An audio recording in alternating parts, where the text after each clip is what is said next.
quero provocá-los a pensar fora da normalidade. Quero fazer vocês pensarem além do óbvio, ok? Além do óbvio.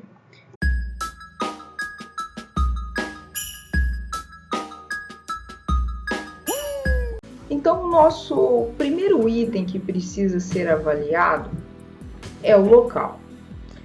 Olha só, eu sei que é fato quando alguém coloca na cabeça ou tem já esse sonho, essa meta de iniciar um negócio próprio, uma das primeiras coisas que vem à cabeça desse empreendedor, dessa empresária é: aonde o meu negócio vai funcionar?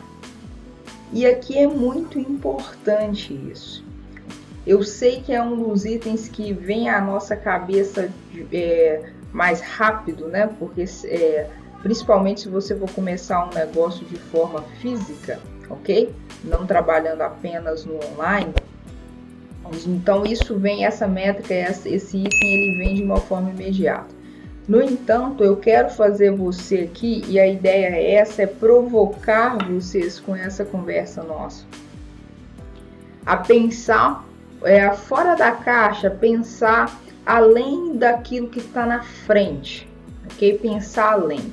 Então, quando você analisa e quando nós começamos a entender qual vai ser o local onde o meu negócio vai funcionar, primeira coisa que a gente precisa observar: eu vou ter um local próprio ou ele vai ser alugado, ok? Então aqui, ó, ele vai ser próprio ou alugado. Por quê? Dependendo do estilo de negócio que você tem, do perfil de negócio que você tem, do seu capital, ok? De investimento, isso tudo vai fazer uma baita diferença no final. Se você define, por exemplo, que você vai ter um local próprio, é um pouco difícil uma empresa que está começando do zero, sem nenhum tipo de apoio, vamos colocar assim, é muito difícil ela já começar comprando um imóvel.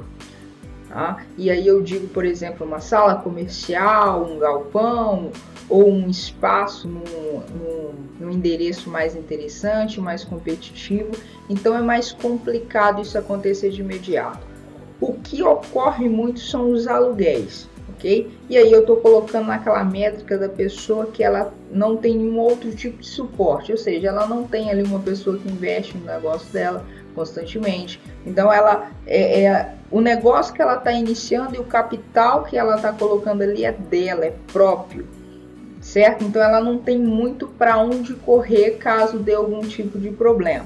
E sobre isso que nós vamos conversar hoje também. Então definir isso aqui é super importante, porque às vezes as pessoas pensam que isso não tem nenhuma influência lá no teu fluxo de caixa, que não tem nenhuma influência com o seu financeiro. E pelo contrário, dependendo da decisão que você tomar aqui entre comprar um imóvel ou alugar, ou até mesmo trabalhar no home office, né? Esse é um modelo que com a pandemia ele se destacou mais, tá joia? Então eu vou colocar aqui também a opção do home office, vou colocar ele logo abaixo. Nós temos também que tem tido um avanço maior, e aqui no Brasil isso não era muito comum, então com a pandemia isso também se destacou, é aquele modelo híbrido, né, de trabalho, ok? Onde em algum momento da semana, vamos colocar aqui, você está lá na sede da empresa e em outros dias você está no home office. Você reúne lá para poder fazer algumas reuniões na sede, outras reuniões são em home office. A gente também tem o papel aqui muito interessante dos coworkings, certo? Do coworking, que também ganha, ele já existia, mas tem ganhado cada vez mais espaço dentro do mundo dos negócios, nessa questão do layout, ok? Dentro do negócio. E aqui vale eu observar e provocar você a pensar no seguinte: Você não pode definir o local onde o seu negócio vai funcionar, onde você vai trabalhar, simplesmente observando, eu preciso colocar um negócio onde haja uma boa localização. Sim, isso é super importante. Esse aqui é um outro item, certo? Uma localização. Eu vou usar essa palavra, privilegiada. Tá? Porque tem determinados tipos de negócio, pessoal, que eles vão pedir um endereço mais isolado. Você quer um exemplo? Por exemplo, um galpão onde tem ônibus, onde existe ali uma frota de ônibus. Normalmente eles vão estar em ruas com pouco movimento, porque eles precisam se deslocar e os ônibus eles são grandes. Ok? Então eles precisam ter espaço para manobra. Então é bem difícil você encontrar um galpão de ônibus numa rua estreita, por exemplo. Ok? Outro exemplo para você, uma empresa de sucatas, ok? Que trabalha com ferros velhos. Normalmente são empresas que têm um endereço ou o local onde elas estão é um pouco mais afastado e é um local grande. Certo? Porque a característica do negócio pede isso. Agora, vamos trazer aqui um outro exemplo bem distante para vocês conseguirem entender o que eu quero dizer. Vamos trazer para um restaurante. Um restaurante ele pode estar num local totalmente isolado, muito difícil dar certo, porque ele precisa estar num local onde tenha um tráfego de pessoas, aonde ele possa ser visto, certo? Onde as pessoas vão conhecer ali, ali tem um restaurante, e vão ver a placa e tal, vai ter a questão do marketing, enfim, tá? Então você precisa entender tudo isso. Por quê? Eu vou dar um exemplo aqui quando eu falo de não apenas olhar a localização privilegiada. Pense comigo, você é um restaurante, certo? E você, por N situações, você decidiu colocar o seu restaurante num local mais isolado, num local onde de difícil acesso ou que as pessoas normalmente não têm um tráfego de veículos ali, então você trabalha mais com marketing para poder chamar o seu cliente. Não tem muitas empresas ali perto, mas tem algumas. Enfim, normalmente a sua clientela fica ali nas empresas ao redor do seu endereço. Ótimo. Arriscado, mas tudo bem, foi uma decisão que foi tomada. Com o passar do tempo, você percebe que o seu faturamento não está tão interessante assim. E aí você vai criar ferramentas ou metas ou ações para aumentar esse faturamento. E aí você percebe que é possível colocar um delivery, ok? Um delivery no seu negócio. Muito interessante. Mas olha só, o fato do seu restaurante, ou do restaurante no nosso exemplo, ser tão distante, aí eu quero fazer você pensar realmente num endereço bem longe, até a questão do próprio delivery, ele fica de certa forma prejudicado. Porque o deslocamento, às vezes, que o motoboy vai ter que fazer para ir lá pegar a refeição, entregar no seu cliente, tendo o critério que o restaurante, o endereço é longe, então o seu cliente talvez ele esteja mais longe ainda. Olha esse deslocamento.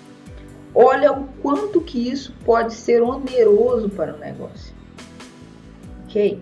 Então não basta pensar no local analisando apenas as necessidades atuais. Você tem que ter um passo à frente. E aí eu quero te relembrar que você precisa ser, como eu venho te ensinando ao longo desses meses, você precisa ser um gestor inteligente. Você precisa aplicar a gestão inteligente. Por quê? Um gestor precipitado é aquele que ele toma decisões, aplica mudanças e estratégias na empresa pensando apenas no agora, pensando apenas no hoje. Mas ele não consegue desenvolver essa característica de proatividade, de ter um olhar mais à frente. E isso é fundamental. no exemplo que eu falei aqui do restaurante, é a questão do endereço, ok? E isso faz toda a diferença, porque vai mexer no seu caixa, vai mexer no bolso da empresa. E às vezes uma decisão que foi tomada há 2, 3 anos atrás ou há 5 meses atrás está te afetando agora. Aí você pode me perguntar, mas Priscila, não tem como eu prever que vai acontecer isso ou aquilo outro? Sim, eu concordo com você, não tem jeito da gente prever tudo, é impossível isso. Mas tem determinadas situações, como o que eu estou te ensinando aqui hoje, que é possível prever.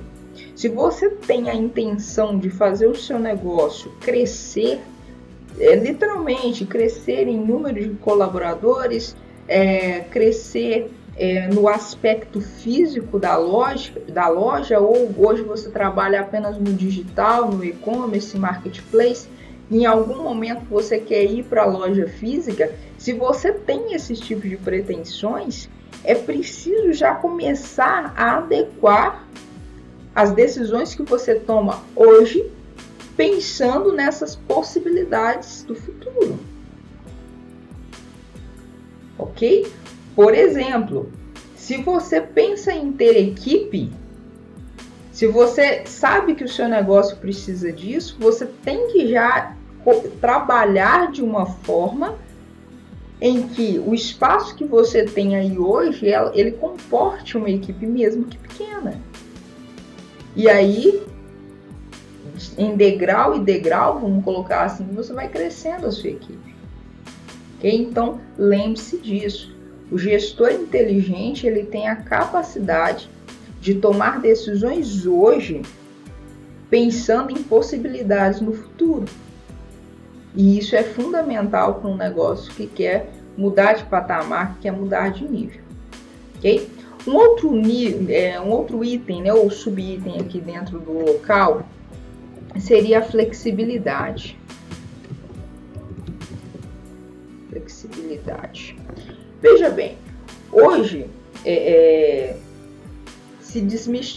mudou muito essa questão de trabalho. Antes, por exemplo, a gente só ouvia, você só pode ser médico, contador, engenheiro, e tinha aquele que era artista, o desenhista e tal. E eu só estou dando um exemplo aqui de profissões, ok, pessoal? Não é desmerecendo nenhuma, não. Mas hoje a gente tem um leque tão grande de profissões que foge da normalidade, ok? Vamos citar, por exemplo, aí o youtuber, que hoje passa a ser uma espécie de profissão. Então, se antigamente era necessário e não tinha como você fugir disso, você tinha que ir para um escritório lá da empresa que você trabalhava e lá você ficava 8, 9, 10 horas trabalhando por dia. Hoje isso não existe. Hoje a flexibilidade quanto a isso ela é muito grande, como eu falei anteriormente. Hoje você tem um modelo híbrido, por exemplo, você tem um modelo do home office, pode ser 100%, pode ser trabalhado aí de qual forma vai ser mais interessante para o negócio. E entender esse ponto aqui, ó, de flexibilidade do negócio também é muito importante. Quando a gente está trabalhando a questão do local, certo? Principalmente, eu vou falar no ponto seguinte, quando nós analisarmos a questão dos funcionários, entendem? Porque essa flexibilidade vai ser vital. Então você tem que entender isso, se o seu negócio permite isso ou não. E se o negócio permite, se você quer explorar isso ou não. Tá? Porque, por exemplo, eu conheço alguns empresárias que, por exemplo, no negócio deles, eles conseguem trabalhar o delivery. Eles conseguem implantar o delivery e a possibilidade de que as vendas aumentem é muito grande, ok? Colocando o delivery lá. Então, a abrangência vai ser maior. E aí, eles decidiram por não colocar. Aí vocês podem perguntar assim, pô, Priscila, mas o negócio ele permite isso, existe a flexibilidade de você colocar um delivery ali, né? Existe essa brecha para crescer dentro do negócio, mas eles não querem. Por quê? Porque eles sabem que colocando o delivery ali no local que eles estão, com a equipe que eles estão hoje, eles não vão conseguir atender com a mesma qualidade os novos clientes que vão surgir. Aí a grande pergunta que precisa ser feita é: aonde você quer chegar com a sua empresa? Aonde você quer chegar no seu negócio? Isso é um dos fatores mais importantes, esse é um fator muito importante que precisa ser analisado e é desprezado pelo empresário, pela gestora, que é entender o seu limite, que é entender onde você quer chegar. É óbvio, quando nós como seres humanos, a gente passa por etapas, a gente passa por determinados momentos na nossa vida, certo? Quando eu comecei a trabalhar por conta própria, quando eu iniciei esse sonho de ter o meu negócio e tal, o foco, falando de vida profissional, era a carreira, ok? Era a carreira, então era conhecer, era aprender, era fidelizar uma carteira de clientes, era entregar algo fora do comum dentro do mercado que eu estou. Excelente. Passou um tempo, o meu foco começou a mudar. Eu comecei a me importar com outras coisas, ok? A carreira ficou de lado. Ela ainda tem um nível de importância dela, mas talvez não é o nível de importância que tinha há 5 anos atrás. Vocês conseguem compreender isso? Isso é fundamental. Priscila, por que você está falando disso, de entender o meu limite, quando nós estamos conversando de local? Porque, dependendo, você quer se tornar uma baita de uma empresa, mas está tomando decisão como de um gafanhoto. Ah, Priscila, então é para eu me endividar e colocar o meu negócio na melhor localização da onde eu estou. Não é isso que eu estou dizendo. Eu estou dizendo pensar, tomar decisões com o tamanho das pernas que você tem hoje, mas entendendo aonde você quer chegar. É totalmente diferente de uma pessoa que toma decisões hoje sabendo que onde ela está é exatamente o local, o momento da empresa que ela sempre sonhou. Ela não deseja mais do que aquilo. Então as atitudes dela vão espelhar esse sentimento, essa certeza que ela tem de que ela chegou aonde ela queria chegar. Agora, o que não pode existir são as atitudes limitantes. E dependendo do que está acontecendo no seu negócio, até a definição do local onde você vai trabalhar, ou a forma, vai ser home office, vai ser híbrido, vai ser em cowork, vai ser em sede, né? Ou seja, local próprio, vai ser lugar. Tudo isso pode ser ou não uma atitude limitante. Por isso que eu comecei dizendo aqui para vocês que eu quero provocá-los a pensar fora da normalidade. Quero fazer vocês pensarem além do óbvio, ok? Além do óbvio.